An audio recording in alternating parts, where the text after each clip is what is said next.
अच्छा, मैंने आप लोगों को पढ़ने के लिए दिया था, ठीक है, वर्क एंड लेबर में डिफरेंस पढ़ने के लिए दिया था। तो पहले हम उसको थोड़ा सा देख लेते हैं, फिर आगे चलते हैं, अपनी बाकायदा क्लास का आगाज करते हैं।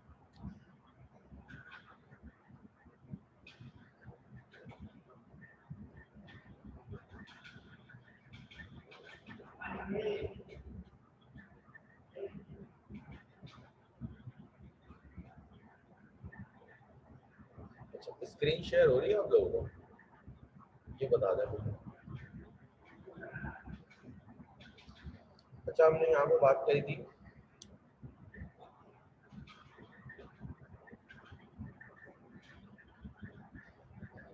हमने यहाँ पे बात करी थी अपना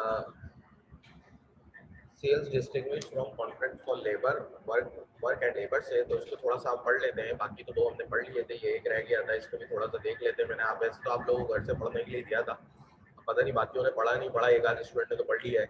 तो देखें, a distinction has to be made between the contract of sale and the contract for work and labour, mainly because of taxation purpose, ठीक है।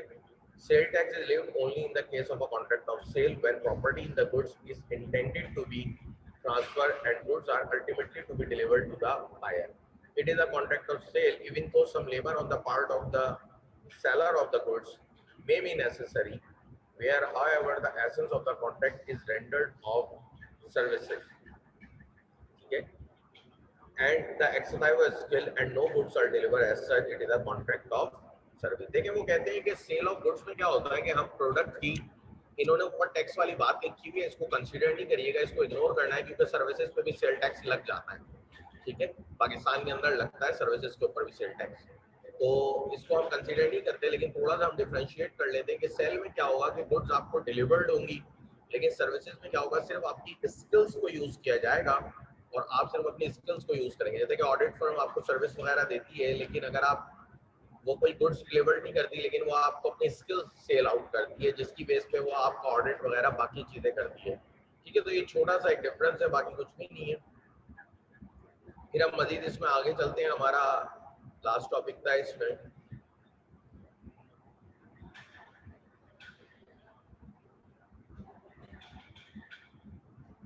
द प्राइस, क्योंकि आप जानते हैं कि हमने सबसे पहले इसमें यही पढ़ा था कि जो भी कंडीशन होगी वो हमेशा प्राइस होगी, सॉरी जो कंसिडरेशन होगी वो हमेशा क्या होगी, वो किसी भी चीज की कंसिडरेशन हमेशा सेल ऑफ गुड्स एक्ट में प्राइस होगी। प्राइस के अलावा कोई दूसरी कंसिडरेशन काबिल कबूल नहीं है। कॉन्ट्रैक्ट ऑफ सेल हम जब भी करेंगे उसमें कंडीशन हमने हमेशा प्राइस देनी है, ठीक है। तो अब लाजमी बात है, जब आप प्राइस लेंगे तो प्राइस को डिसाइड भी करना होगा कि आप कितनी प्राइस ले रहे हैं, ठीक है। उस प्राइस को डिसाइड करना भी बहुत जरूरी है कि आप कितनी प्राइस लेंगे, ठीक है। तो इसी तरह से डिफरेंट मेथड्स हैं जो हम देखेंगे कि प्राइस को डिसाइड करने के कौन कौन से मेथड्स हैं जो लॉ ने खुद हमें बताए हुए हैं, और हम उनमें से किसके जरिए प्राइस को डिसाइड करेंगे। तो हम देखते हैं द प्राइस में the money consideration for a sale of goods is known as price. We have already seen that the price is an essential element in every contract of sale of goods, but that is no valid sale can take place without a price. ठीक है, उन्होंने खुद ही एक बात कह दी कि जो money consideration है उसे हम प्राइस कहते हैं, और हम ये देख चुके हैं कि प्राइस जो है वो बहुत एसेंशियल पार्ट है कॉन्ट्रैक्ट ऑफ सेल का। और अगर कोई भी चीज में प्राइस इन्वॉल्व नहीं होगी तो हम कहेंगे कि ये सेल नहीं हो सकती जब तक के प्राइस ना हो। तो विदाउट प्राइस कोई भी सेल नहीं हो सकती। The price should be paid or promised to be paid in legal tender money। देखिए, लीगल टेंडर मनी जो कि आपकी कंट्री में एक्सेप्टेबल हो, ठीक है। तो प्राइस हमेशा एक लीगल टेंडर मनी की उसमें होती है, unless otherwise agreed it may be paid in the form of check, हुंडी, बैंक डिपॉजिट etc। प्राइस हमेशा आपने कैश की सूरत में ही पे करनी होती है, लेकिन अगर आपका एग्रीड है कि आप कैश की सॉरी चेक की सूरत में या बैंक डिपॉजिट या पे ऑर्डर किसी भी सूरत में पे करना चाहें तो आप कर सकते हैं, लेकिन बशर्त ये कि लीगल टेंडर मनी होना चाहिए, ठीक है जी। ये है प्राइस। अब मैंने आपको बताया था मोड ऑफ फिक्सिंग प्राइस भी है कि कुछ मोड्स होते हैं जिनके जरिए हमने कहा है कि लॉ जो है वो प्राइस को फिक्स करता है, या लॉ ने हमें अलाउ किया हुआ है कि किन मोड्स के थ्रू हम प्राइस को फिक्स कर सकते हैं। पहला है it may B expressly fixed by the contract itself. This is the most usual mode of fixing the price. The parties are free to fix any price they like, and the court will not question as to the adequacy of the price, but the sum should be definite. Where an alternative price is fixed, the agreement is void ab initio as it involves an element of wager. Thus, where A agrees to sell his cow to B 5,000 if cow gives 10 kg of milk, ठीक है? लेकिन ये price सबसे पहले contract में आप खुद तय कर सकते हैं। लॉ ने आपको अलाउ किया हुआ है कि आप जो भी प्राइस चाहें आप वो फिक्स कर सकते हैं, इसमें कोई कैद नहीं है। लॉ ने आपको अलाउ किया हुआ है कि दोनों पार्टीज बायर और सेलर जो प्राइस चाहे वो एग्री कर सकती है। इसमें लॉ ने आपको कोई भी मसला नहीं छोड़ा, कोई भी आपको बिल्कुल फ्री हैंड दिया हुआ है कि आप जो चाहे वो प्राइस पे ऑफ कर सकते हैं। लेकिन प्राइस का डेफिनेट होना लॉ ने कहा जरूरी है। आप ये नहीं कह सकते कि ये काम हो गया तो इतने पैसे वो काम, जैसे कि इसमें एग्जाम्पल लिखी हुई है कि ए ने बी को कहा कि अगर काऊ ने 10 kg मिल्क दिया तो मैं तुम्हें 5,000 रुपए की सेल करूंगा, अदरवाइज मैं तुम्हें 500 रुपए की 100 रुपए की सेल करूंगा। देखिए इस तरह की जब आप बातें करते हैं ना तो वो वेजरिंग एग्रीमेंट बन जाता है कि आप एक अनसर्टेन इवेंट के ऊपर बैट की तरफ जा रहे हैं, ठीक है। तो इस तरह की बातें आप करते हैं तो वेजरिंग एग्रीमेंट बन जाता है, और वेजरिंग एग्रीमेंट हमेशा वाइड एब इनिशियो होता है, काबिल कबूल नहीं होता सिंस बिगिनिंग इट्स वाइड, ठीक है। तो लॉ ने हमें फ्री किया हुआ है, लेकिन लॉ ने हमें ये भी कहा हुआ है कि प्राइस को हमेशा डेफिनेट रखना, कोई अल्टरनेट या इस तरह की बातें मत करना, वरना वो वेजरिंग एग्रीमेंट हो जाएगा। फिर है second, it may be fixed in accordance with the agreed manner provided by the contract। अगर आपने कॉन्ट्रैक्ट में उससे प्राइस फिक्स नहीं करी, लेकिन आपने क्या किया, एक एग्रीड मैनर प्रिस्क्राइब कर दिया। आपने एक मैनर प्रिस्क्राइब कर दिया कि हम उस मैनर के तहत उसको फॉलो करते हुए जो भी प्राइस ड्राइव होगी हम उस प्राइस को दोनों पार्टीज कबूल करेंगे। आपने क्या किया, एक मैनर ड्राइव कर, मैनर एग्रीड कर लिया, लेकिन आपने प्राइस फिक्स नहीं करी, आपने उसका मैनर एग्रीड कर लिया कि इस मैनर के तहत हम जो है वो प्राइस को कंसीडर करेंगे। For example, it may be agreed that the buyer would pay the market price prevailing on a particular date और that the price is fixed by the third party appointed by the consent of party. जैसे कि आप लोगों ने ये decide करा कि भाई 10 जनवरी को जो प्राइस होगी ना मार्केट के अंदर इस प्रोडक्ट की, वो प्राइस हम दोनों एक दूसरे में आपको पे करूंगा, ये बायर ने कहा, और सेलर ने इससे एग्री भी कर लिया कि हाँ ठीक है मैं एग्री हूँ कि 10 जनवरी को जो मार्केट में इस प्रोडक्ट की प्राइस होगी वो प्राइस आप मुझे पे कर देना। देखिए ये आपने क्या किया, आपने प्राइस पे नहीं करी, लेकिन आपने एक मैनर एग्री कर लिया। आपने मैनर एग्रीड कर लिया कि भाई ये प्राइस मैं आपको पे ऑफ करूंगा, या आपका मैनर एग्रीड हो गया। या आपने क्या कहा, आपने एक बंदा एग्री कर लिया, कोई थर्ड पार्टी के मिस्टर शायान जो है वो जो प्राइस कहेंगे वो मैं आपको पे ऑफ करूंगा। ये भी आप प्राइस फिक्स नहीं कर रहे, लेकिन आप एक मैनर एग्री कर रहे हैं, और इस मैनर के तहत जो प्राइस ड्राइव होगी लाजमी सी बात है वही आप पे ऑफ करेंगे, ठीक है। But in the following cases where the agreement of the parties as to price is uncertain, price is deemed as not capable of being fixed, and as the agreement is void of the issue of uncertainty। लेकिन अगर इसके अंदर भी आप कोई uncertainty रखेंगे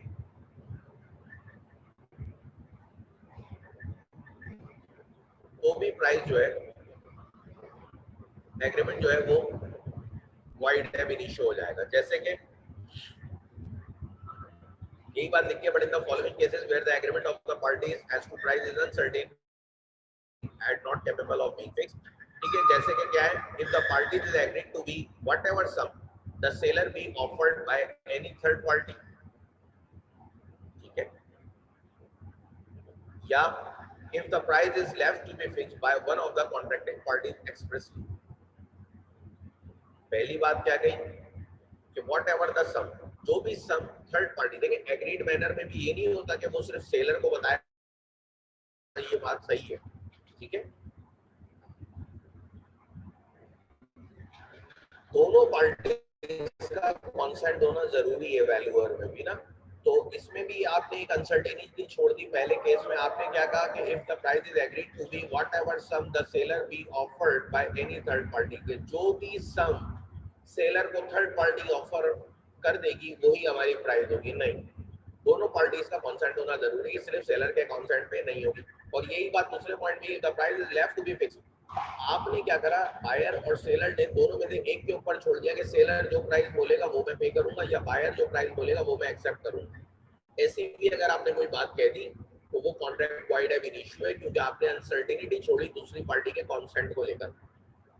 पहले case में भी यही हो रहा है कि थर्ड पार्टी जो है वो सेलर को प्राइस जो भी ऑफर कर रही है आप वो कर रहे हैं एग्री, ठीक है, इसमें बायर अपना कॉन्सेंट नहीं दे रहा। दूसरा ये है कि आपने सिर्फ सेलर के ऊपर छोड़ दिया।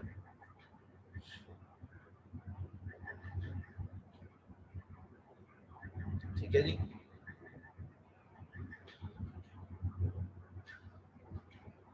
आगे बढ़े, remember that if no price is fixed then the contract is not void for uncertainty because in that case law usually allows market price prevailing on the date of supply of goods as the price bargain for.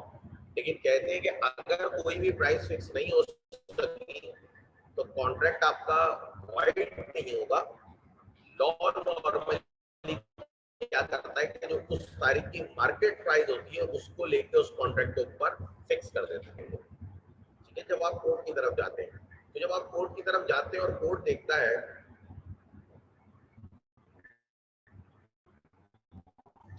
ठीक है, जब आप court की तरफ जाते हैं और court देखता है कि इस कॉन्ट्रैक्ट में कोई प्राइस ये दोनों फिक्स नहीं कर पाए तो कोर्ट उस डेट की जो ट्रांजैक्शन डेट है जो मार्केट प्राइस होगी ना उसी को लेके कॉन्ट्रैक्ट के ऊपर लगा देगा कि हाँ ठीक है इसके तहत आप पेमेंट वगैरह कर दो। थर्ड है,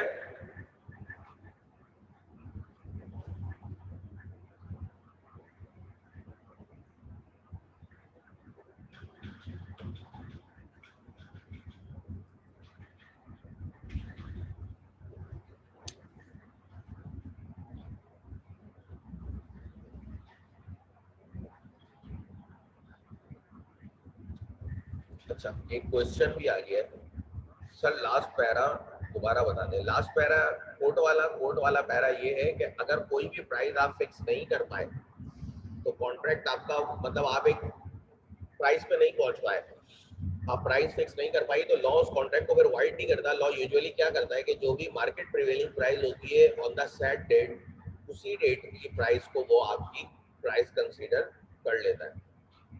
ठीक है, तीसरा है it may be determined by the course of dealing between the parties.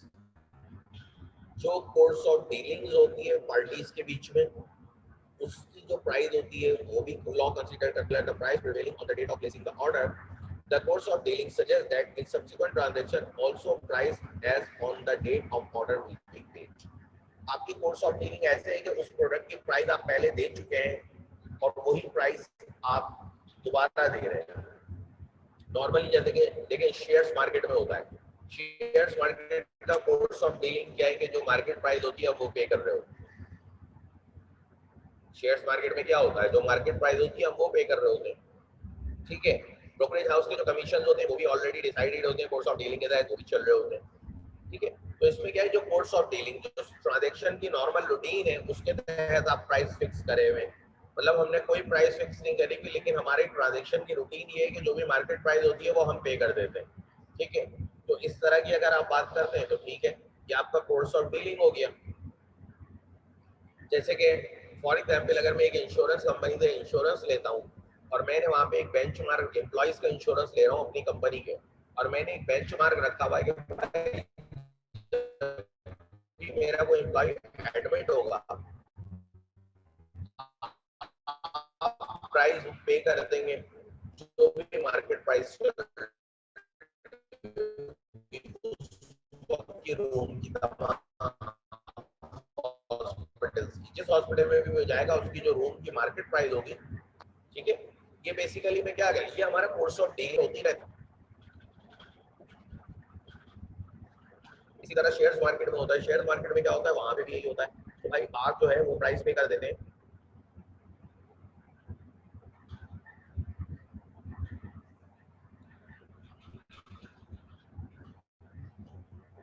Shares market में क्या होता है, शेयर्स मार्केट में भी यही होता है कि जो भी उस डेट की प्राइसेस होती हैं, जो भी नॉर्मल मार्केट प्राइस होती है हम वही सारी की सारी पे ऑफ कर रहे होते हैं। तो शेयर्स प्राइसेस में भी इसी तरह होता है। तो ये कोर्स ऑफ डीलिंग है बेसिकली। थर्ड पॉइंट रिपीट कर देता हूँ,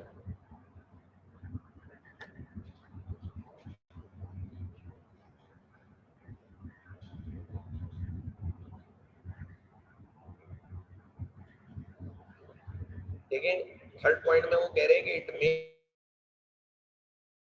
में जो कोर्स ऑफ डीलिंग थी उसी के तहत डिटरमाइन कर सकते हैं आप प्राइस, जैसे कि नॉर्मल हमारी ट्रांजैक्शन रूटीन थी, ठीक है, हमारी ट्रांजैक्शन रूटीन थी, हम उसके तहत पे ऑफ कर सकते हैं। जैसे कि अगर शेयर्स मार्केट में हम जाते हैं कि शेयर मार्केट की ट्रांजैक्शन रूटीन क्या है, जब भी आप शेयर्स परचेज करते हैं जो भी उसकी मार्केट प्राइस होती है वो आप पे ऑफ करते हैं, ठीक है। तो ये क्या है, ये शेयर्स रूटीन है, मार्केट रूटीन है, तो हम इसी के तहत प्राइस को पे करेंगे। फिर चौथा है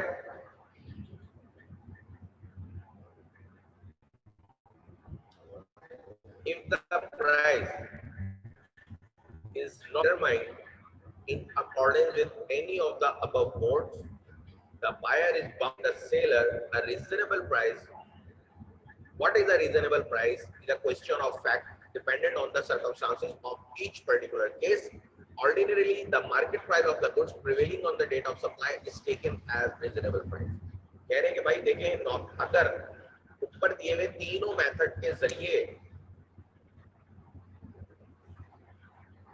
ठीक है, अगर ऊपर दिए हुए तीनों मेथड के जरिए प्राइस फिक्स नहीं हो पाती, ठीक है, तो बायर बाउंड है कि वो रीजनेबल प्राइस पे करेगा। और रीजनेबल प्राइस क्या होती है, आपको पता है कि केस टू केस वेरी करती है, लेकिन normally sale of good act में हम जो ट्रांजैक्शन की सप्लाई ट्रांजैक्शन डेट की जो मार्केट प्राइस होती है उसी को हम रीजनेबल प्राइस ले लेते हैं। जैसे कि फॉर एग्जांपल मैं एक पीडियाश्योर परचेज कर ला रहा हूँ, मार्केट परचेज कर रहा हूँ बंदे से, और हम किसी भी ऊपर वाले मेथड से प्राइस डिसाइड नहीं कर पाए, तो जिस डेट को मैंने उससे पीडियाश्योर लिया है उस डेट की जो मार्केट प्राइस चल रही होगी उसी को मैं रीजनेबल प्राइस करके उसको पे ऑफ कर दूंगा। क्लियर?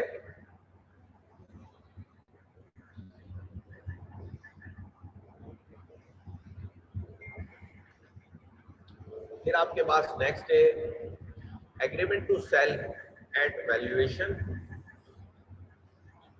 वैल्यूएशन बेसिकली एक थर्ड पार्टी का होता है। आप नॉर्मली डिसाइड कर लेते हैं कि थर्ड पार्टी एक वैल्यू लगाती है आपकी गुड्स की, तो उसको हम कहते हैं basically valuation. Third party value करती है, एनालिसिस करती है उसकी प्राइस का, और फिर आपको बताती है कि ये प्रोडक्ट कितने की होगी। Where they on the terms that the price is to be fixed by the valuation of a third party.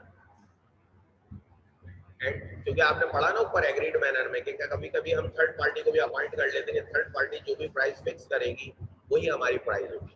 या अभी हम पढ़कर आ रहे हैं ना कि हम ऐसा भी करते हैं कि थर्ड पार्टी जो भी प्राइस फिक्स करेगी वही हमारी प्राइस होगी, जो भी वो वैल्यू करेगी। तो उसका एग्रीमेंट किस तरह होता है, देखिए where there is an agreement to sale goods on the terms that the price is to be fixed by the valuation of a third party and such third party fails to fix the price either because he cannot value or because he does not want to value, the contract becomes void.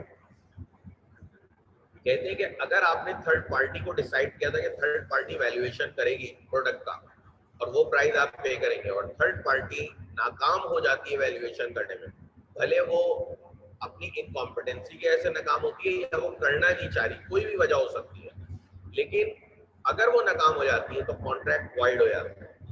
Accept इलावा as a part of the goods delivered and accepted if any under the contract as regard which the buyer is bound to pay a reasonable price if however any of the two parties, namely the seller and the buyer, prevent the third party from making the valuation, the innocent party may maintain a suit for damages against the party in fault. Notice that although in this case also the contract becomes void, yet the party at fault is bound to compensate the other party for the actual loss suffered because of the act of prevention. देखिए ये बड़े काम की बात है। अगर आप third party को, पहली बात तो लॉ ने क्या कहा, अगर आपने थर्ड पार्टी को डिसाइड करा कि थर्ड पार्टी जो है वो वैल्यूएशन करेगी, ठीक है, और अगर वैल्यूएशन नहीं कर पाई हो, किसी भी वजह से नाकाम हो गई, या तो वो करना नहीं चाह रही थी या वो इनकॉम्पिटेंट थी, तो कॉन्ट्रैक्ट आपका वाइड हो जाएगा। लेकिन अगर कोई पार्ट ऑफ द गुड्स आप ऑलरेडी एक्सेप्ट कर चुके थे, 3 शिपमेंट में गुड्स आनी थी, पहली शिपमेंट आप ले चुके थे, बाकी की 2 रह गई थी, वो भी आनी थी, लेकिन उस बीच में आपकी प्राइस फिक्स नहीं कर पाई थर्ड पार्टी, तो वो जो पहली शिपमेंट एक्सेप्ट हो गई है उसकी रीजनेबल प्राइस बायर पे करेगा, जो भी उसकी रीजनेबल प्राइस होगी वो बायर पे करेगा। ये तो हमें लॉ ने बता दिया। मजीद आगे लॉ क्या कहता है कि अगर थर्ड पार्टी नाकाम होती है सेलर या बायर की वजह से, ये दोनों किसी तरह से थर्ड पार्टी को रोकते हैं कि आप वैल्यूएशन ना करें, तो जो भी गिल्टी पार्टी होगी इन दोनों में से, अगर बायर ने रोका हुआ तो बायर गिल्टी पार्टी है, सेलर ने रोका हुआ तो सेलर गिल्टी पार्टी है, जो भी गिल्टी पार्टी होगी वो एक कॉम्पनसेशन पे करेगी, डैमेजेस पे करेगी दूसरी पार्टी को, क्योंकि दूसरी पार्टी उसके खिलाफ सूट फाइल कर देगी। कॉन्ट्रैक्ट तो वाइड हो जाएगा उस सूरत में भी, लेकिन जो इनोसेंट पार्टी होगी वो गिल्टी पार्टी के ऊपर सूट फाइल करके डैमेजेस क्लेम करेगी कि उसको इतने का लॉस हो गया। क्लियर? यहां तक तो मजीद इसमें थोड़ी सी बात है जो हम देख लेते हैं। It is to be remembered that unless otherwise agreed, payment of the price and the goods delivery of goods are concurrent condition। उन्होंने कहा कि अगर कोई और चीज एग्री नहीं है तो पहली बात तो याद रखें कि पेमेंट ऑफ प्राइस और गुड्स की डिलीवरी एक कंकरेंट कंडीशन है, आगे पीछे अगर होंगी simultaneously. Again, section 64 subsection A, which provides for escalation cost is important. As per section 64A, unless otherwise agreed, where after making the contract and fixing the price, but before the delivery of goods, a new or increased customer excise duty or sale or purchase tax is imposed, and the seller has to pay it, the seller is entitled to add the same to the price. Conversely, if the rate of duty or tax is lowered, the buyer would be entitled to reduction in price.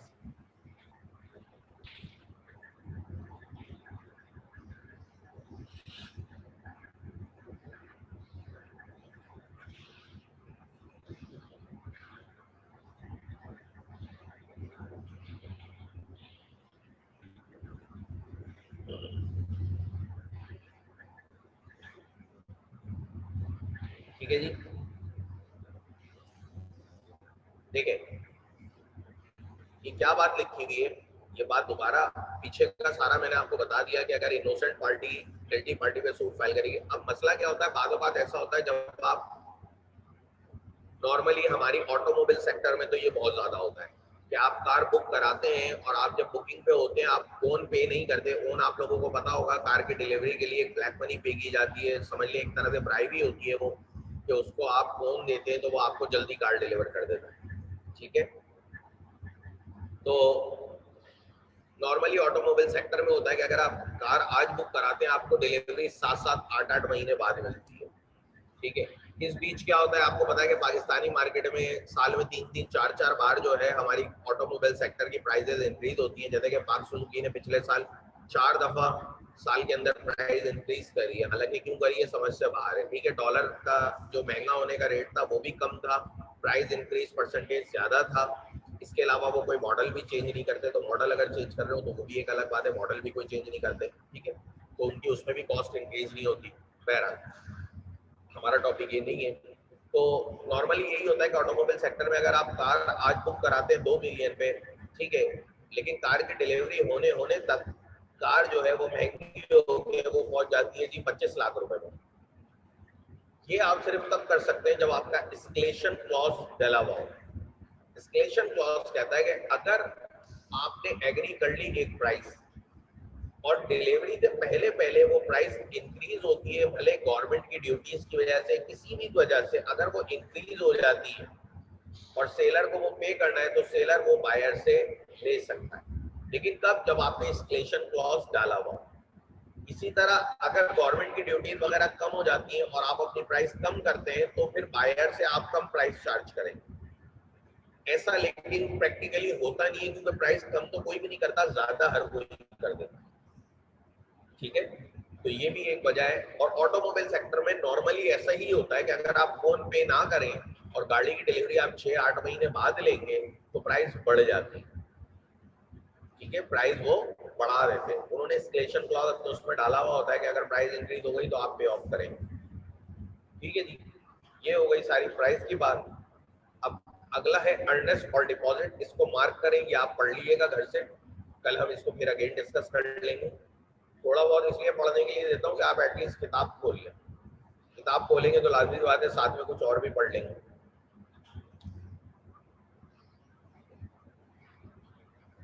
देखिए escalation clause repeat कर देता हूँ। Escalation clause basically क्या होता है? Escalation clause होता है कि प्राइस देखिए ना, आप ऑटोमोबाइल आप बुक करा रहे हैं 2 मिलियन पे, फॉर एग्जाम्पल आपने करोला बुक कराई 3 मिलियन पे करा लिया आपने, ठीक। डिलीवरी होगी 8 महीने बाद, 7 महीने बाद।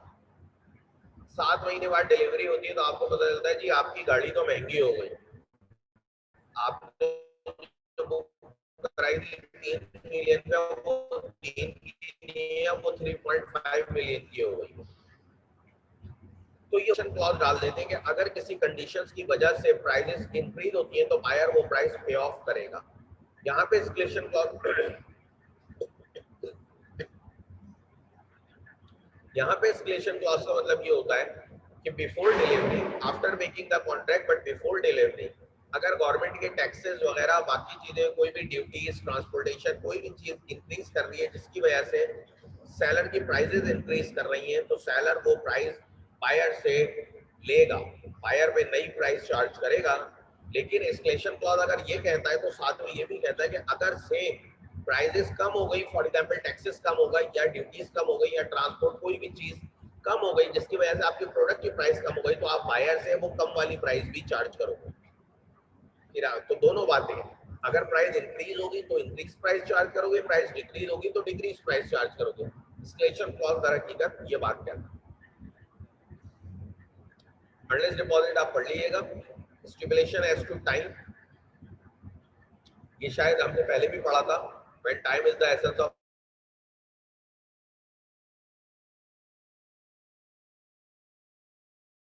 Contract, time is not the essence of contract, तकरीबन ठीक है जी।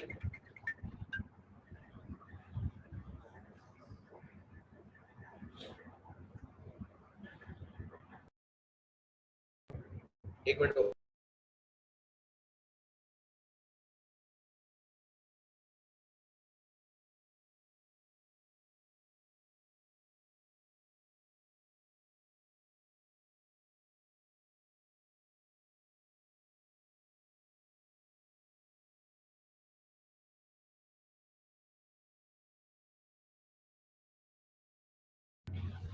ठीक है जी।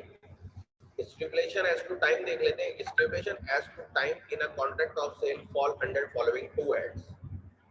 टाइम से रिलेटेड जो स्टिपुलेशन होती है, जो एक शर्त डली हुई होती है, जो एक क्लॉज डला हुआ होता है, वो दो चीजों से लिंक होता है। एक तो टाइम ऑफ डिलीवरी होता है और time of payment of price होता है, कि आप प्राइस किस वक्त पे करेंगे या आप डिलीवरी किस वक्त देंगे गुड्स की। इन्हीं दो सूरत हाल में टाइम अटैच होता है। इसके अलावा कोई तीसरी जगह ऐसी नहीं है जहाँ पे सेल ऑफ गुड्स के अंदर टाइम की अटैचमेंट हो सके। तो हम इनमें पढ़ लेते हैं। As regard the time fixed for the delivery of goods, time is usually held to be the essence of the contract. Thus, if the time is fixed for the delivery of goods and the seller makes a delay, the contract is voidable at the option of the buyer in case of late delivery. Therefore, the buyer may refuse to accept the delivery and may put an end to the contract. वही बात जो हमने पहले भी पढ़ी थी कि अगर डिलीवरी से लिंक है टाइम और आपने डिलीवरी लेट कर दी, तो बायर के हाथ में ये ऑप्शन आ जाता है कि बायर कॉन्ट्रैक्ट को वाइड कर सकता है। चाहे तो वो डिलेड डिलीवरी एक्सेप्ट कर ले और कंपनसेशन क्लेम कर ले, चाहे तो वो क्या करे, वो डिलीवरी को रिजेक्ट कर दे और कॉन्ट्रैक्ट को वाइड कर दे। As regards the time fixed for the payment of price, the general rule is that time is not deemed to be the essence of the contract unless a different intention appears from the terms of contract. Thus, even if the price is not paid as agreed, the seller cannot avoid the contract on that account. He has to deliver the goods. If the buyer tenders the price within reasonable time before resale of the goods, the seller may, however, claim compensation for the loss occasioned to him by the buyer failure to pay on the appointed date. लेकिन कहते हैं कि अगर contract में कोई दूसरी बात नहीं लिखी हुई, तो जनरल रूल ये है कि टाइम ऑफ पेमेंट के साथ टाइम जो, अगर बायर आपको लेट पेमेंट भी कर रहा है तो भी सेलर के भाई ऑप्शन नहीं है कि वो कॉन्ट्रैक्ट को वाइड कर सके या खत्म कर सके। उसको गुड्स डिलीवर करनी है एक रीजनेबल टाइम के अंदर अंदर, रीजनेबल डिले को एक्सेप्ट करते हुए। हाँ, वो अलग बात है कि वो जो लॉस होगा लेट फेलियर से, उसको लेट पेमेंट से, उसको वो क्लेम कर सकता है। फॉर एग्जांपल वो इंटरेस्ट चार्ज कर सकता है या कोई भी ऐसा काम वो कर सकता है, लेकिन कॉन्ट्रैक्ट खत्म नहीं कर सकता। क्योंकि याद रखें जब डिलीवरी के साथ टाइम अटैच होता है तो वो एसेंस ऑफ कॉन्ट्रैक्ट होता है, लेकिन अगर पेमेंट के साथ टाइम अटैच होता है तो वो एसेंस ऑफ कॉन्ट्रैक्ट नहीं होता। फिर आपके पास अगला है document of title of goods. देखिए ये बहुत बड़ा लिखा हुआ है, कॉमन सेंस की बात है। Document of title of goods वही होता है क्योंकि आप जब भी परचेज करते हैं तो उसका एक ना एक डॉक्यूमेंट होता है जो उसकी ओनरशिप भी बता रहा होता है, उसकी प्राइस वगैरह सारी चीजें बता रहा होता है।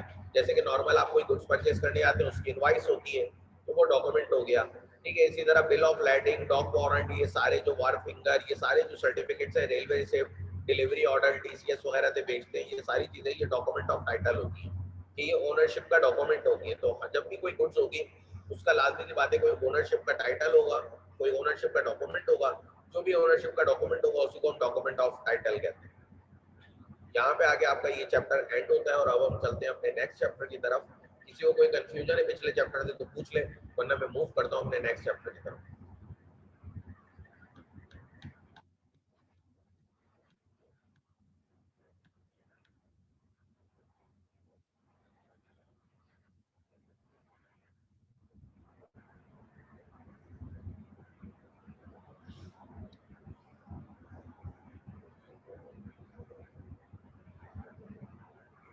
चलिए देखिए, जब भी कोई कॉन्ट्रैक्ट ऑफ सेल बनता है तो उसके अंदर टर्म्स एंड कंडीशंस होती हैं। टर्म्स तो होती है ना, शराइत तो होती है। जब भी कोई कॉन्ट्रैक्ट ऑफ सेल आप करेंगे उसके अंदर शराइत होगी, कुछ मेन पार्ट होंगी, शराइत बड़ी होंगी, कुछ जो है वो छोटी होंगी।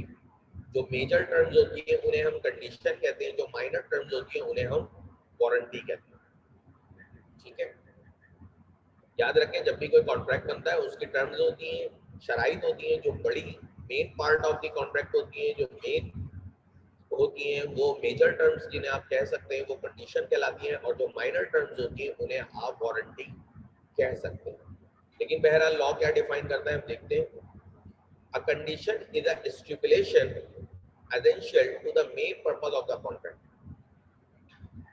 the breach of which gives the aggrieved party a right to repudiate the contract itself। कहते हैं कि जो भी main purpose of the contract से लिंक होगी, कोई भी स्टिपुलेशन, कोई भी टर्म जो होगी वो main purpose of the contract से लिंक होगी, तो हम कहेंगे कि ये कंडीशन है।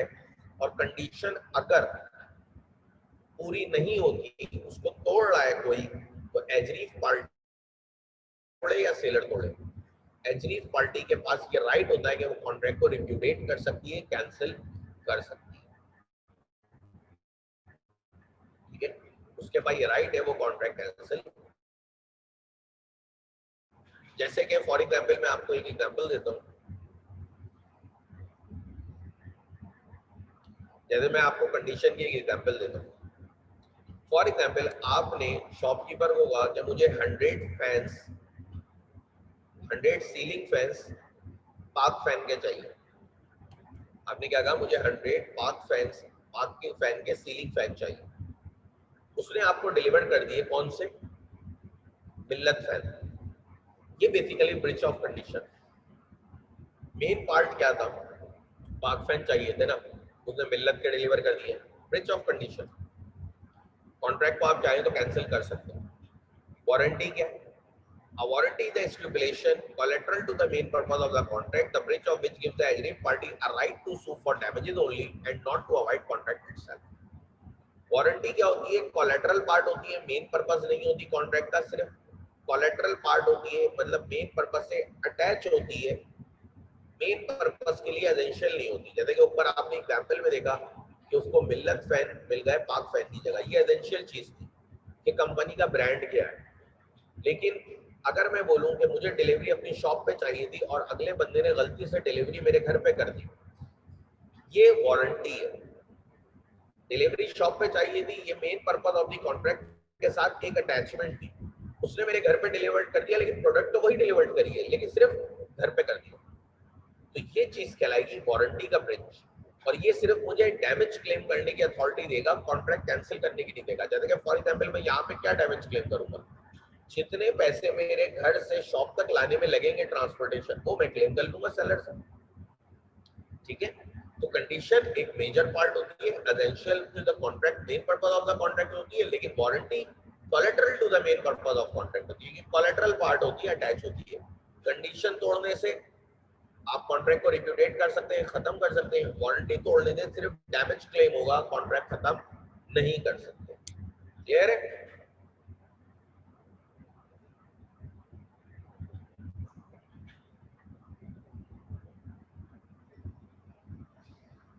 देखिए ये छोटा सा डिफरेंस है, इसको हम देख लेते हैं। कंडीशन और वारंटी तीन जगह पे डिफरेंस करती है। पहला तो हो गया एज टू द वैल्यू, कि उनकी अगर इंपॉर्टेंस के हिसाब से देखा जाए तो देखिए कंडीशन जो है वो essential to the main purpose है और वारंटी जो है वो collateral to the main purpose है। तो वैल्यू में ही फर्क है ना। देखिए एक चीज थी कि मैंने कंपनी का नाम बताया, मुझे पाक फैन चाहिए, अगले ने मुझे मिल्लत फैन दे दिया, ये मेन पर्पस था, अटैचमेंट। लेकिन मैं कह रहा हूँ मुझे ऑफिस में डिलीवरी और शॉप पे डिलीवरी चाहिए थी, तो मेरे घर पे कर दी, ये कोलेटरल पार्ट है, इसकी इंपॉर्टेंस कम है।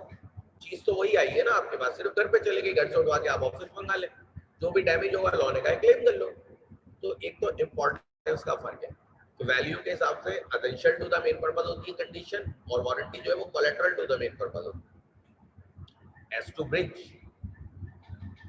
अगर कंडीशन का ब्रिज होता है तो वो ये राइट देता है एग्रीड पार्टी को कि वो कॉन्ट्रैक्ट को कैंसिल कर दे। लेकिन अगर वारंटी का ब्रिज हो रहा है तो वो ये राइट नहीं देता कि वो कॉन्ट्रैक्ट को कैंसिल करे, वो कहता है कि आप सिर्फ और सिर्फ डैमेज को क्लेम करें। ठीक है।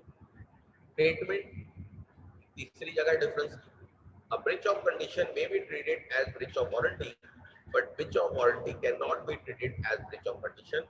अगर कभी कंडीशन का ब्रिच होता है तो हम उसको बाद औकात वारंटी का ब्रिच कंसीडर कर लेते हैं कि ठीक है यार हम इसको वारंटी का ब्रिच कंसीडर कर लेंगे। लेकिन अगर वारंटी का ब्रिच होगा कभी भी तो हम उसको कभी भी कंडीशन का ब्रिच कंसीडर नहीं कर सकते, ये बात हम नहीं कर सकते। क्लियर है ये तीनों पॉइंट?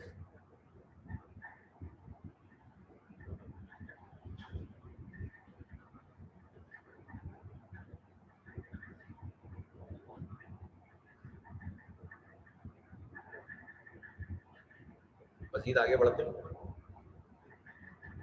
अब हमने जो ट्रीटमेंट वाला तीसरा पॉइंट पढ़ा था, बेसिकली ये उसी की एक्सटेंशन है कि when breach of condition is to be treated as breach of warranty, कि कब आप ब्रीच ऑफ कंडीशन को ब्रीच ऑफ वारंटी ट्रीट कर सकते हैं।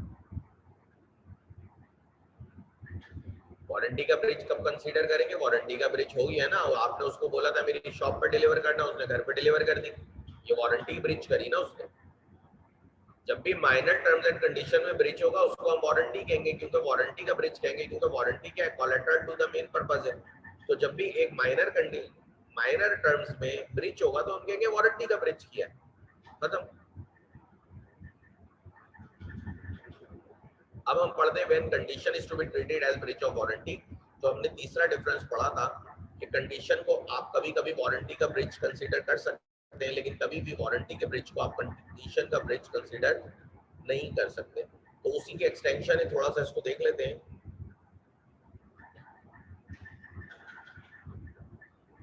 वॉलंटरी वेवर बाय बायर, कि बायर वॉलंटरी कोई वेवर कर दे, खुद से छोड़ दे।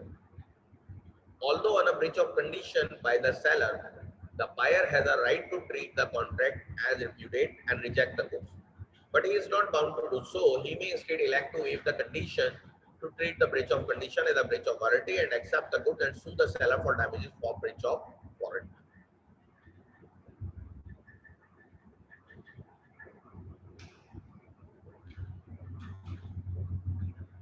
ठीक है जी।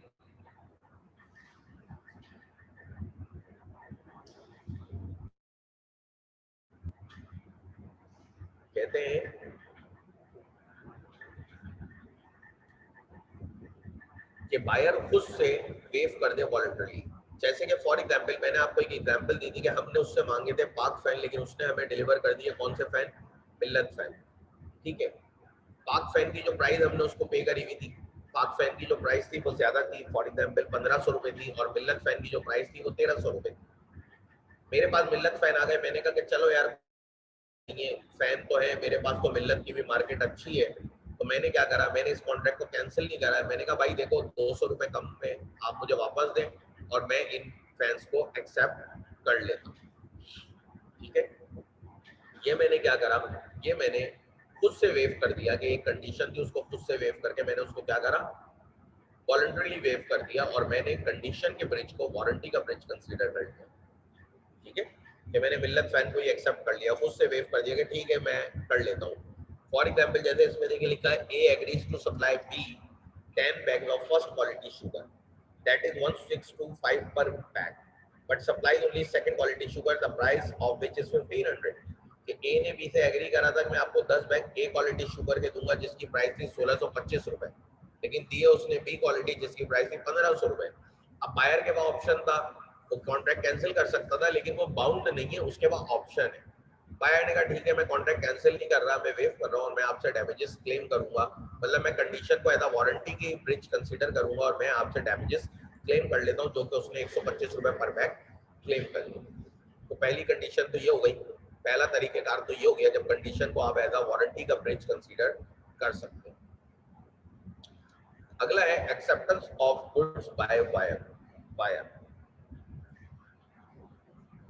where the buyer has accepted the goods and subsequently he comes to know the breach of condition, he cannot reject them but can only maintain an action for damages. This case does not depend upon the will of the buyer, but the law compulsorily treats a breach of condition as a breach of warranty. अगर buyer already goods को accept कर लेता है, ठीक है, अगर buyer क्या कर रहा है कि already उसने goods को accept कर लिया और बाद में उसको पता चला कि भाई इसके अंदर तो डैमेज गुड्स थी, फिर वो कॉन्ट्रैक्ट को कैंसिल नहीं कर सकता। लॉ उसे कहता है तुम कैंसिल तो नहीं कर सकते, हालांकि कंडीशन का ब्रीच हुआ, लेकिन फिर भी तुम अब कैंसिल नहीं कर सकते क्योंकि तुम ऑलरेडी एक्सेप्ट किए हुए थे। अब हाँ तुम ये कर सकते हो कि जो बाकी गुड्स तुम्हारी है उनकी तुम वारंटी क्लेम कर लो, उससे वारंटी क्लेम कर लो, या वारंटी क्लेम कर लो मतलब डैमेजेस क्लेम कर लो। ठीक है, जैसे कि फॉर एग्जांपल आपने मिल्लत फैन उसने आपको भेजे थे, आपने उनको चेक नहीं करा, आपने उनको रख लिया, आपने उनको ऐसे ही एक्सेप्ट कर लिया, चेक नहीं करा, आप एक्सेप्ट कर चुके। जब आपने एक्सेप्ट कर लिया, चेक नहीं करा, उसके बाद आपने जब उसको देखा तो आपको पता चला जी ये तो मिल्लत फैन आ गए, पाक फैन तो आए ही नहीं। तो आपने क्या करना है, अब आपने इसको, आप कॉन्ट्रैक्ट को कैंसिल नहीं कर सकते क्योंकि you already accepted the goods. अब आप सिर्फ इसको as a breach of warranty claim कर सकते हैं कि आप बोलेंगे भाई अब मुझे तुम डैमेज पे करो, जो भी इनकी प्राइस डिफरेंस था या जो भी था वो डैमेज क्लेम करो, गुड्स तो मैं रिजेक्ट नहीं कर सकता क्योंकि मैंने इसको एक्सेप्ट कर लिया। अगर बात वही है acceptance only part of the goods, देखिए पार्ट ऑफ द गुड्स की तो बात जहां पे भी आएगी ना वो सेम ही होती है कि अगर आपने part of the goods accept करा और बाकी रिजेक्ट कर दिया, तो पहली बात तो हम इसमें लिखते हैं कॉन्ट्रैक्ट डिविजिबल है कि इनडिविजिबल है।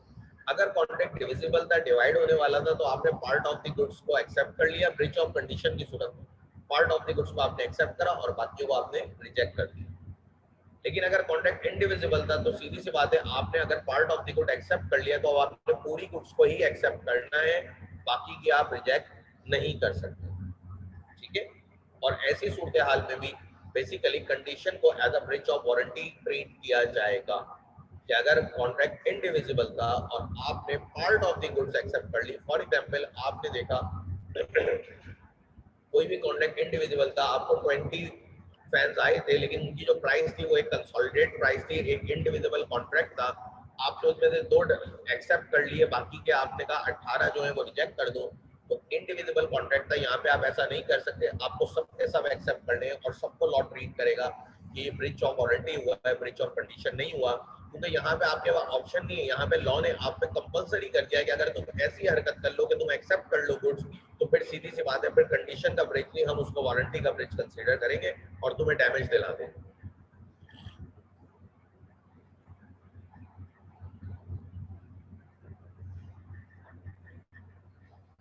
अच्छा, मीनिंग ऑफ एक्सेप्टेंस को देख लें। इसमें एक्सेप्टेंस के मायने क्या होते हैं, लॉ एक्सेप्टेंस के मायने क्या बयान करता है। देखिए, टेकिंग पोजीशन और delivery of goods does not by itself amount to acceptance.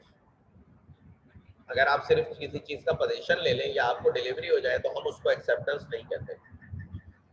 The buyer is deemed to have accepted the goods, buyer acceptance कहता है किसे, ये देखो, when he intimates to the seller that he has accepted them, जब वो seller को intimate करे कि मैंने तुम्हारी गुड्स को एक्सेप्ट कर लिया। देखिए, सिर्फ अगर डिलीवरी हो गई या पोजीशन आ गया, इसको लॉ एक्सेप्टेंस नहीं कहता।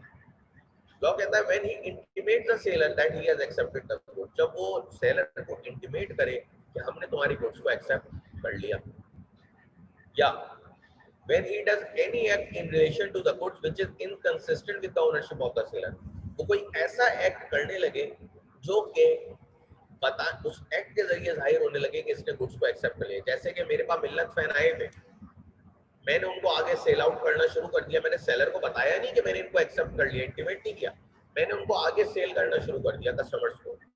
तो इसका मतलब क्या है, मैंने ऐसा एक्ट करा जिसकी वजह से लग रहा है कि ये एक्सेप्टेंस हो गई। अगर बात करूं तो ऊपर वाली एक्सप्रेस एक्सेप्टेंस है, नीचे वाली इम्प्लाइड एक्सेप्टेंस। तीसरा, when after the lapse of reasonable time he retains the goods without the sale intimating the seller that he has rejected them. On rejection of goods, however, where informing the seller is enough and the buyer is not bound to return the good rejected goods actually. एक reasonable time गुजर गया और उसके बावजूद भी वो goods buyer अपने पास रखा रहा, सेलर को बताए बिना कि मैंने ये गुड्स रिजेक्ट कर दी। ठीक है, अच्छा, सेलर को रिजेक्शन का बताना जरूरी है, सिर्फ क्या आप उसको किसी भी तरह लेटर, फोन कॉल, ईमेल के थ्रू इंटीमेट कर दें, गुड्स का रिटर्न करना जरूरी नहीं है कि रिटर्न होगी तो ही गुड्स को रिजेक्टेड समझा जाएगा, नहीं, सिर्फ इंटीमेट करना काफी है। तो अगर एक रीजनेबल टाइम गुजर गया और उसने सेलर को इंटीमेट नहीं करा कि मैं इनको रिजेक्ट कर चुका और अपने पास पोजीशन रिटेन रखा रहा, तो इसको भी लॉ कहता है कि ये एक्सेप्टेंस है।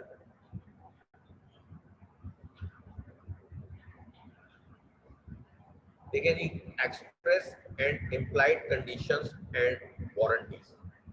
कुछ एक्सप्रेस और इम्प्लाइड कंडीशंस होती हैं और वारंटीज भी होती हैं। एक्सप्रेस वही होती हैं जो आप एक्सप्रेसली बताते हैं और इम्प्लाइड वो होती हैं जो कि आप पे बाय बिल्टन होती है, बाय डिफॉल्ट होती है। Conditions may be, warranties may be either express or implied. They are said to be expressed when at the will of the parties they are inserted in the contract, and they are said to be implied when the law presumes their existence in the contract automatically, so they have not been put in the express words. Implied condition and warranties may, however, be negative or varied by express agreement by course of dealing between the parties or usage of trade. The provision is merely an application of the general maxim that what is expressly done puts an end to what is tacit or implied, and custom and agreement overrule implied condition and warranty. कहते हैं कि condition और warranty express भी हो सकती है, implied भी हो सकती है। एक्सप्रेस क्या है, आप के अपनी विल से पार्टीज एक्सप्रेस करें कि ये कंडीशन या वारंटी दे हमारी। इम्प्लाइड क्या होगी, इम्प्लाइड जनाब होंगी कि आप एक्सप्रेस नहीं कर रहे लेकिन लॉ ने उनको समझा हुआ है कि ऑटोमेटिकली ये कॉन्ट्रैक्ट के अंदर है। लॉ कहता है कि ये तो प्रेज्यूम करता है कि ये वारंटीज या कंडीशन तो कॉन्ट्रैक्ट में होनी ही होनी है। हाँ, आपके पास ये ऑप्शन है कि आप उनको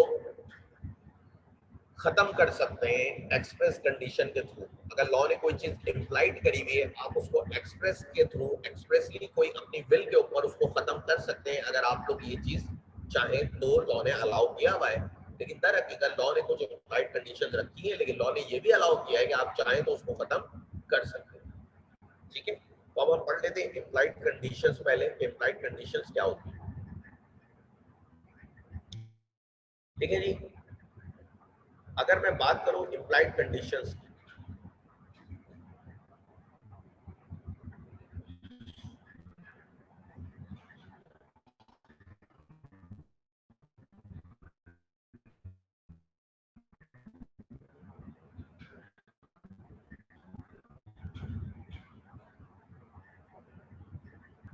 ठीक है, अगर मैं बात करूं कंडीशन एज टू टाइटल, तो कंडीशन एज टू टाइटल का मतलब है ओनरशिप।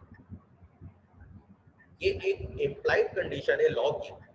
ठीक है, इम्प्लाइड कंडीशन है, जब भी आप कोई गुड सेल आउट करेंगे आपके पास उसको बेचने का राइट होना चाहिए। आपके पास उसको बेचने की या तो ओनरशिप हो या आप किसी ऑनर के एजेंट हो, ऑथराइज्ड एजेंट हो, तो आप चीज को बेच सकते हैं। तो लॉ कहता है कि जब भी आप किसी चीज को बेचें आपका टाइटल डिफेक्टिव नहीं होना चाहिए।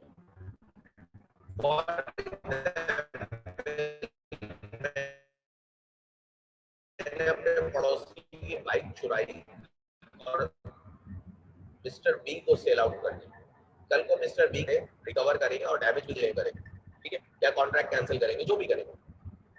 कंडीशन एज टू टाइटल यही कहता है कि जो भी आपकी कंडीशन होगी, जरूरी है कि जो भी आपकी ओनरशिप है, जो भी चीज आप सेल करें उसकी ओनरशिप या होनी चाहिए आपके पास, या आप ऑथराइज एजेंट होने चाहिए।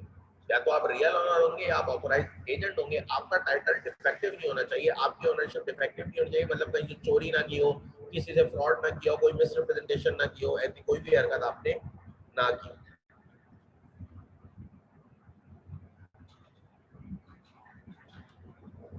जैसे कि मालूम हुआ आप किसी से कार खरीद कर लाए, कुछ देर से बात पता चला वो तो चोरी की कार।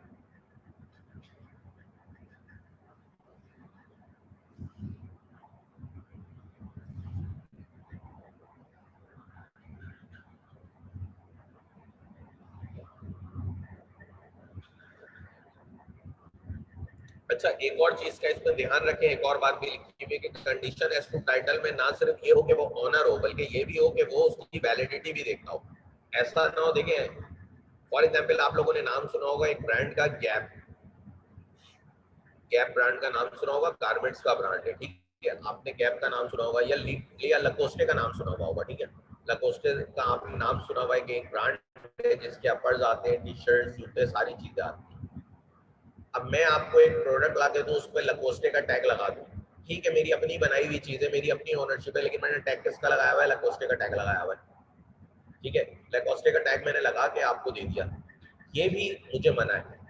ये मैं क्या कर रहा हूँ, ये भी मैं गिल्ट कर रहा हूँ, ये भी मना है कि मैं किसी और का लेबल यूज कर रहा हूँ, प्रोडक्ट मेरी है। तो ना सिर्फ आपको ओनरशिप होनी चाहिए, बल्कि आपके पास वैलिडिटी भी होनी चाहिए कि आप कॉन्ट्रैक्ट को वैलिडेट कर सकें। क्योंकि देखिए ना, मैंने टी शर्ट बनाई,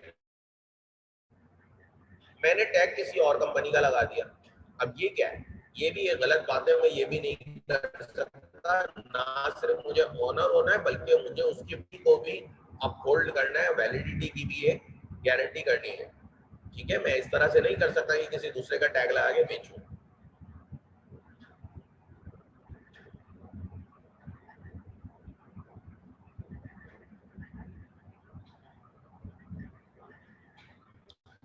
दूसरी बात, मेरे पास एक एक और बात है जो तीसरे पैरा में लिखी है, वो क्या लिखी हुई है कि मेरे पास एक प्रोडक्ट का टाइटल नहीं था, ओनरशिप नहीं थी, लेकिन मैंने वो आपको फिर भी बायर को सेल कर दी। अभी आपको ये बात पता चली, लेकिन आपने कॉन्ट्रैक्ट कैंसिल करने से पहले पहले मैंने क्या करा कि जो ओरिजिनल ओनर था उसको प्राइस वाइस पे करके उस प्रोडक्ट का ओनरशिप अपने पास ले ली, ठीक है।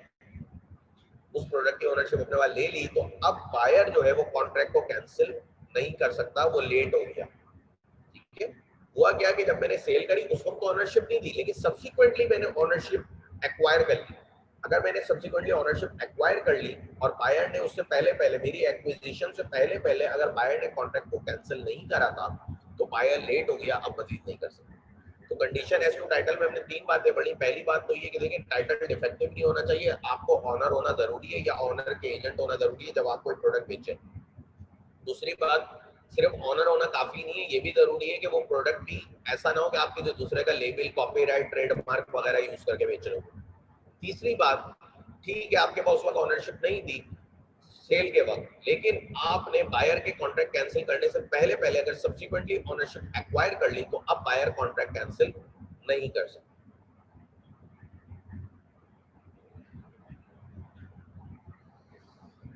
देखिए, contract in a condition in a sale by description, ठीक है। ये क्या कहता है कि जो भी आपने प्रोडक्ट की, आपकी प्रोडक्ट बिल्कुल वैसी ही होनी चाहिए। जैसे कि अगर आपने आपकी कार सेल कर रहे हैं और आपने एक OLX पे ऐड लगाया था 2010 मॉडल, आपने सेल करी, तो लॉ कहता है कि भाई ये इम्प्लाइड है कि वो 2010 मॉडल ही होना चाहिए। अगर वो 2010 के अलावा कोई मॉडल निकला, तो बायर कॉन्ट्रैक्ट को कैंसिल कर सकता है, ठीक है।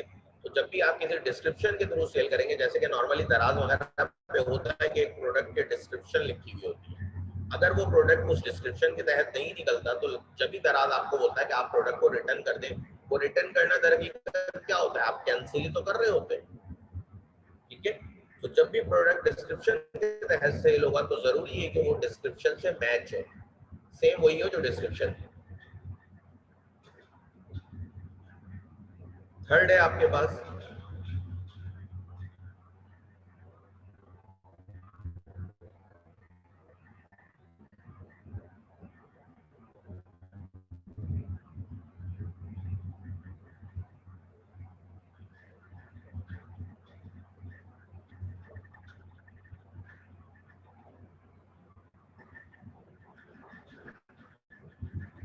कंडीशन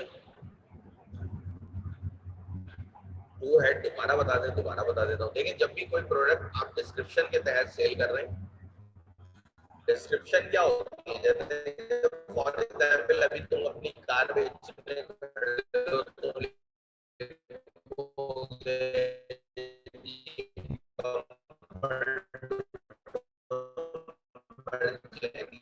ये है और वो है, एसी सही काम कर रहा है, सेकंड ऑनर, फर्स्ट ऑनर है, ये तमाम चीजें तुमने एक प्रोडक्ट के डिस्क्रिप्शन लगा दी।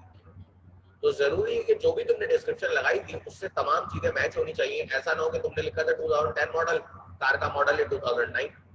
तुमने लिखा था फर्स्ट ऑनर, कार है सेकंड ऑनर। तुमने लिखा था बम्पर टू बम्पर जेनियर, कार में 2 मेजर एक्सीडेंट भी हुए हैं। तो ये क्या है, आपकी जो डिस्क्रिप्शन आपने लिखी है उससे प्रोडक्ट मैच नहीं हो रही। तो जब भी आप डिस्क्रिप्शन देंगे प्रोडक्ट का उससे मैच होना जरूरी है।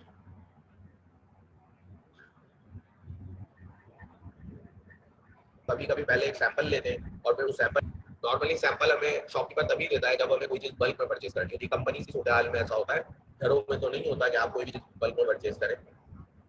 Condition in a sale by sample, when under a contract of sale goods are to be supplied according to a sample agreed upon the implied conditions are, कि कॉन्ट्रैक्ट ऑफ सेल के अंदर goods जो है वो supplied होंगी according to the sample. ठीक है, जब भी सैंपल के जरिए आपकी सेल होगी तो गुड्स भी हमेशा सैंपल जैसी ही सप्लाई करनी है आपने, जो आपने सैंपल दिया था। ठीक है, अब उसमें इम्प्लाइड कंडीशंस क्या आ जाती है, पहली आती है that the bulk shall correspond with the sample in quality. पहली कंडीशन तो ये है कि जो बल्क क्वांटिटी वो परचेज करेगा, जो आपने सैंपल दिया था वो उससे मैच होना चाहिए। ऐसा ना हो कि सैंपल दिया था ए क्वालिटी की राइस का और जब उसने राइस की बल्क क्वांटिटी ऑर्डर करी तो आपने उसको सी क्वालिटी पकड़ा दी या बी क्वालिटी पकड़ा दिया। ऐसा ना हो, जरूरी है कि जो सैंपल था बल्क क्वांटिटी उससे मैच हो। दूसरी बात, the buyer shall have a reasonable opportunity of comparing the bulk with sample. Buyer को वो अपॉर्चुनिटी देनी है, वो टाइम भी देना है कि वो सैंपल को बल्क क्वांटिटी से कंपेयर कर सके। ये बायर को आपने टाइम भी देना जरूरी है जब आप सैंपल के थ्रू सेल करेंगे। तीसरा पॉइंट, that the goods shall be free from any defect rendering them unmerchantable which would not be apparent on reasonable examination of the sample. The defect is pattern one that is easily discoverable by the exercise of ordinary care and the buyer takes delivery after inspection.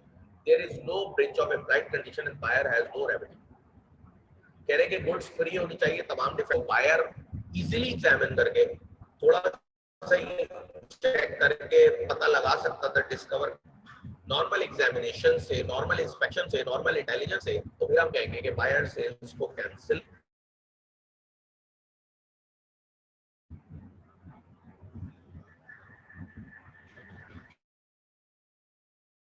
में 3 बातें पढ़ ली हमने। कहा पहली बात, जब भी आप जो सेल है वो सैंपल के बिल्कुल मैच होनी चाहिए। तीन कंडीशंस क्या है कि पहली बात कि जो बल्क क्वांटिटी होगी देंगे कि वो आराम से गुड्स को चेक कर सके कि सेल में, सैंपल में और बल्क क्वांटिटी में मैचिंग कर सके आपस में। तीसरी बात, वो जो गुड्स है वो फ्री फ्रॉम, ठीक है, वो फ्री फ्रॉम ऑल डिफेक्ट होनी चाहिए, उनमें कोई किसी का डिफेक्ट नहीं होना चाहिए, हम्बल एग्जामिनेशन से भी बाहर आ सकता था और बायर को इंस्पेक्शन का टाइम भी मिला था, फिर ये क्या खराब हुई है लेकिन आप डिस्कवर नहीं कर पाए, तो आपको कोई भी प्राइस पे नहीं हो।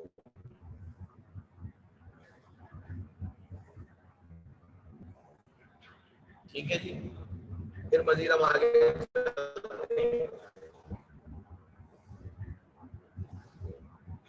यहाँ तक सबको क्लियर है? किसी को दोबारा पूछना है तो पूछ लें।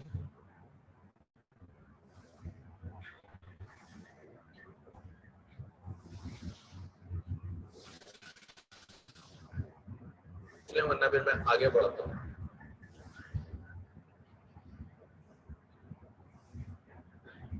Condition in a sale by sample, last idea कि जब भी आप कोई भी चीज सैंपल के थ्रू परचेज करेंगे तो जरूरी है कि जो सैंपल उससे वो चीज मैच हो। जिसमें हमने तीन बातों का ध्यान रखना है। पहली बात तो वो सैंपल और बल्क क्वांटिटी आपस में सेम हो, कोई इनमें फर्क ना हो। दूसरी बात, बायर को आप प्रॉपर टाइम देंगे कि आराम से गुड्स को इंस्पेक्ट कर लो, तसल्ली कर लो। तीसरी बात, इंटेलिजेंस से बाहर आ सकता था और बायर ने इंस्पेक्ट भी किया, उसके बावजूद भी उसको सामने की चीज नजर नहीं आई, तो फिर हम उसको ब्रीच ऑफ कंडीशन नहीं ट्रीट करेंगे, कॉन्ट्रैक्ट को वो कैंसिल नहीं कर सकते।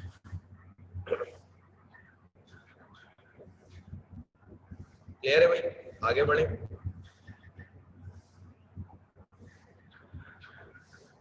Condition in a sale by, जब भी गुड सैंपल और उसके साथ साथ डिस्क्रिप्शन भी देंगे, उसके बाद एक सैंपल भी देंगे, तो भी मैच हो और उसके साथ साथ अगर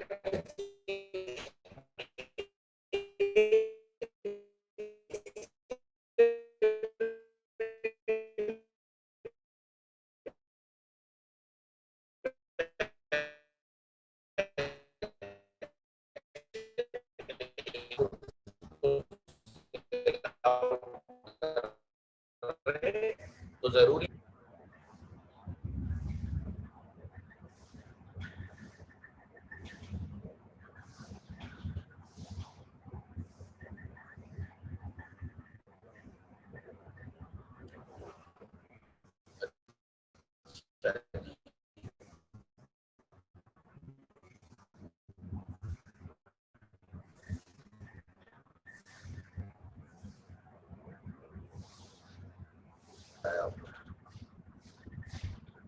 टेस्ट तो मेरा 12 MB आ रहा है, 13 MB आ रहा है, फिर क्यों आपको वॉइस इशू आ रहा है?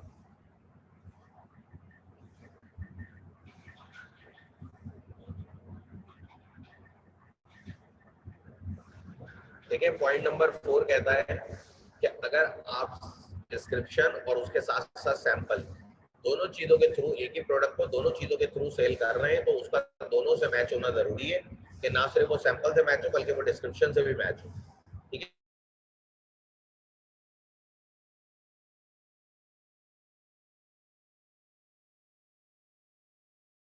कर सकता है, दोनों से मैच होना जरूरी है। अगर नहीं होता तो हम बोलेंगे कंडीशन का ब्रिच हुआ, ये कंडीशन।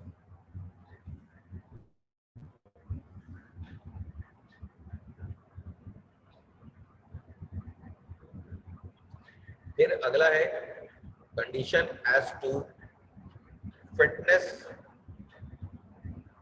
और quality.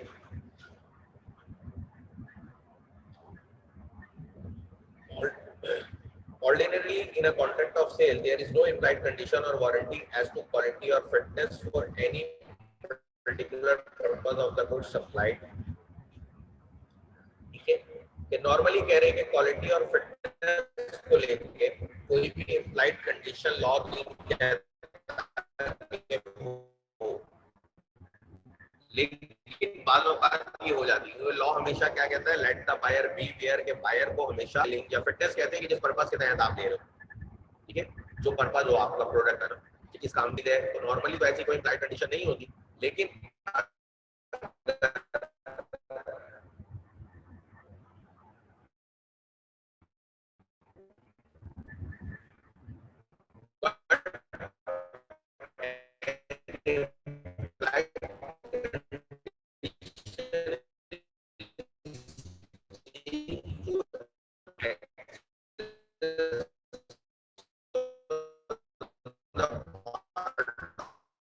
reasonably fit for the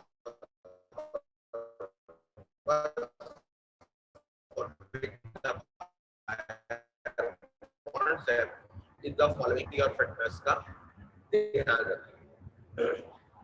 कौन जो है वो सेलर को बता दे एक्सप्रेसली या impliedly.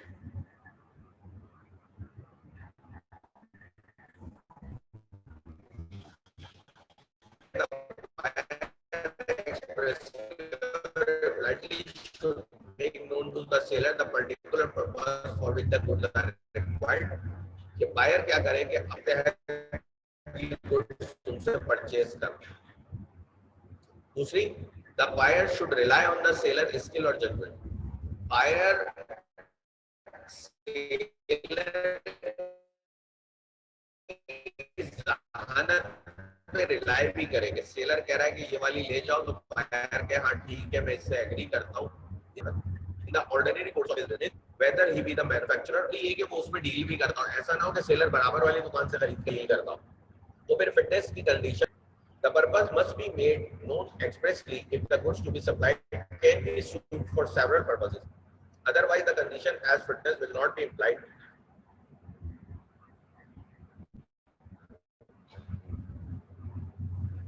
Otherwise, the condition as to whether will not be applied, and the buyer will have no right to reject the goods merely because they are unfit for specific purpose he had in mind.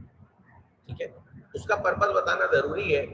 अगर कोई ऐसी product ले रहा है जो एक से ज्यादा पर्पस के लिए यूज हो रही है, लेकिन वो तमाम पर्पस में सही है, एक खास पर्पस जो बायर के माइंड में था उसमें वो यूज नहीं हुई हो सकी, तो वो फिटनेस की कंडीशंस अप्लाई नहीं होती। तो जरूरी है कि बायर जिस पर्पस के लिए ले रहा हो वो पर्पस सेलर को बताए, बायर उसके स्किल पे रिलाई करे और सेलर उस प्रोडक्ट में डील भी करता हो, तो इम्प्लाइड कंडीशन फॉर फिटनेस और क्वालिटी अप्लाई होती है। तो फिर ये चीज कॉन्ट्रैक्ट को बायर जो है वो कैंसिल नहीं कर सकता। बायर ले रहा है उसी पर्पस में नहीं चल रही तो वो फिर उसमें कैंसिल नहीं कर सकता। मजीद इसके बाद अगला है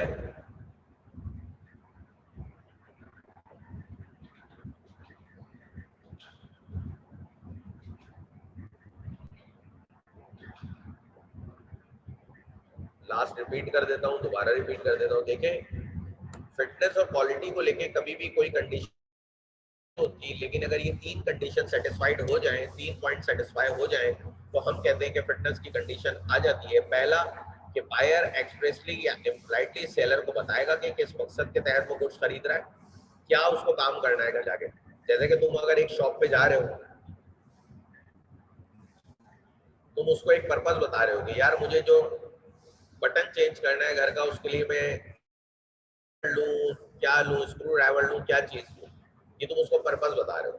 ठीक है, दूसरा जो सेलर की स्किल्स है उसके ऊपर तुम रिलाई भी करोगे, फिर अपना दिमाग नहीं चलाओगे, फिर जो प्रोडक्ट वो दे वही प्रोडक्ट लेकर आ जाओ। तीसरा, वो गुड्स उसी डिस्क्रिप्शन की हो जिसमें सेलर डील करता हो। ऐसा ना हो कि सेलर उस गुड्स में डील नहीं करता, वो कहीं और से लाके आपको दे रहा है। नहीं, वो उसमें डील करना चाहिए, क्योंकि वो करेगा तो उसके पास स्किल्स होंगी ना। ठीक है, अच्छा, एक चीज जो है वो एक से ज्यादा मकसद के लिए यूज हो सकती है।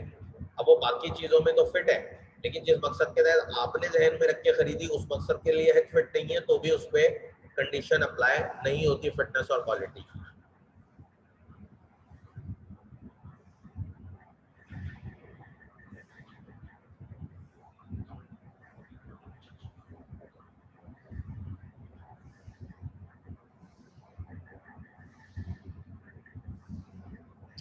इसके अंदर ये लिखा हुआ है सेल अंडर पेटेंट और ट्रेड नेम, इसको थोड़ा सा आप पढ़ लीजिएगा, वरना कल इसको डिस्कस कराता हूँ।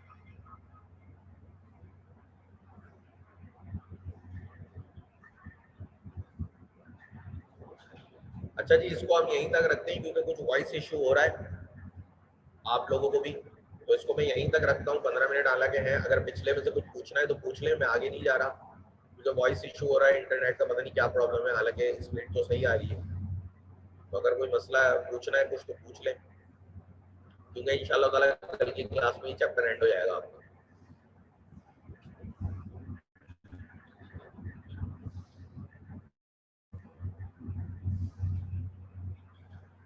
लास्ट रिपीट कर दूं, लास्ट मैंने बोला कि फिटनेस और क्वालिटी को लेके कोई भी कंडीशन इम्प्लाइड नहीं होती जब तक कि ये 3 कंडीशन सेटिस्फाई ना हो। पहली कंडीशन क्या, अपना पर्पस बताए कि मैं किस मकसद के तहत ये चीज खरीद रहा हूँ, जैसे कि मैंने बटन और टेस्टर की एग्जांपल दी। दूसरी बात, वो सेलर के स्किल्स पर रिलाय करे। तीसरी बात कि सेलर उस प्रोडक्ट पे डील करता हो। अगर ये तीनों कंडीशन सेटिस्फाई है तो फिटनेस और क्वालिटी की कंडीशन अप्लाई हो जाती है। ठीक है,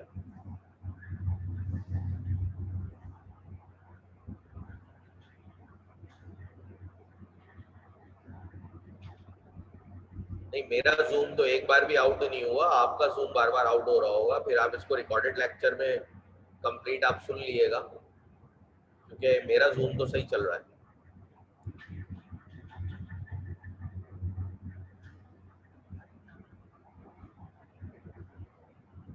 क्योंकि चैप्टर का देखें, ओवरव्यू देना इतना आसान काम नहीं होता कि पूरे चैप्टर को आप ओवरव्यू कर दें क्या क्या पढ़ा है। तो उसके लिए जब भी हम रिकॉर्डेड लेक्चर का वो करते हैं ना,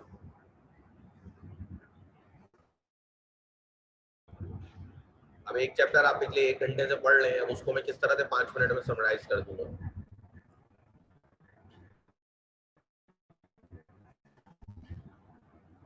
पॉइंट नंबर 3 था कि अगर कोई सेल सेल सैम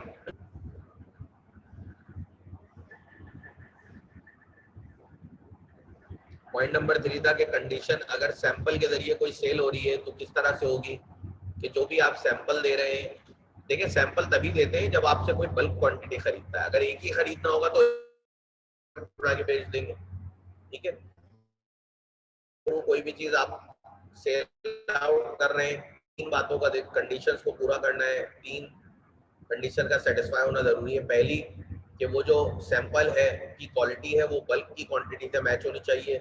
दूसरी, बायर के पास एक रीजनेबल अपॉर्चुनिटी देंगे, आप एक टाइम देंगे प्रॉपर कि वो गुड्स को इंस्पेक्ट कर सके बल्क को सैंपल के साथ। तीसरी, आप अगर कोई नॉर्मल एग्जामिनेशन से गुड्स पता चल सकती थी कि भाई ये सैंपल से नॉर्मल इंटेलिजेंस से, तो फिर वो कॉन्ट्रैक्ट को कैंसिल नहीं कर सकता।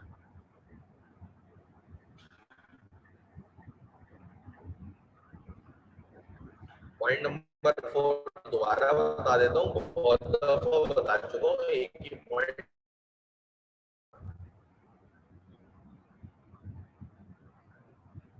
अगर कोई भी डिस्क्रिप्शन दोनों चीजों के साथ सेल हो रही है, दोनों चीजों के साथ सेल हो रही है कि आप सैंपल भी दे रहे हो और डिस्क्रिप्शन जरूरी है। अगर वो सिर्फ सैंपल से मैच होती है, डिस्क्रिप्शन से मैच नहीं होती, तो भी कैंसिल कर सकता है बायर। अगर ठीक है जी, यही तक रखते हैं इसको। कल, अल्लाह हाफिज।